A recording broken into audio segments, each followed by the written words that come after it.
डहाणूमधील वाणगाव परिसरात वाहन चोरीसह जाळपोळ करण्याची धक्कादायक घटना उघडकीस आली आहे. तर चोरी केलेली दुचाकी जंगल परिसरात नेऊन जाळल्याचा प्रकार समोर आलाय. या प्रकरणात तक्रारदारांच्या नात्यातील तरुणावरच गुन्हा केल्याचा आरोप असून याबाबत वाणगाव पोलीस ठाण्यामध्ये गुन्हा दाखल करण्यात आलाय. वाणगाव पोलीस ठाण्याच्या हद्दीमध्ये 10 नोव्हेंबर 2025 रोजी वाहन चोरीची घटना घडलेली होती. या प्रकरणी विघ्नेश शंकर पारधी राहणार शिगाव पालघर यांनी तक्रार दाखल केलेली होती. फिर्यादी यांनी आपली होंडा कंपनीची काळ्या रंगाची युनिकॉर्न मोटरसायकल वाणगाव रेल्वे स्टेशनच्या बाहेर पूर्व बाजूस रस्त्याच्या कडेला उभी करून पालघर येथे कामासाठी गेलेली होती.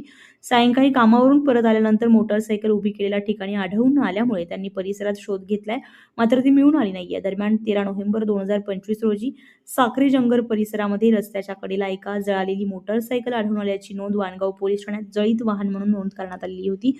पोलिसांनी केलेल्या चौकशीमध्ये सदर जळालेली मोटरसायकल ही फिर्यादी विघ्नेश पारधी यांचीच असल्याचं निष्पन्न झालंय. पोलीस तपासादरम्यान हा प्रकार फिर्यादी यांचा भाचा विशाल बेंडकोळी राहणार हनुमान नगर डहाणू यांनी केल्याचं उघड झालंय.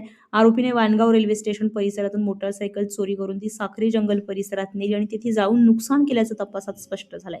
या प्रकरणी मंगळवार दिनांक 23 डिसेंबर रोजी वाणगाव पोलीस ठाण्यामध्ये गुन्हा दाखल करण्यात आलाय. तर पुढील तपास वाणगाव पोलीस करताय. कल्पेश दळवी, विकास समाचार न्यूज, डहाणू.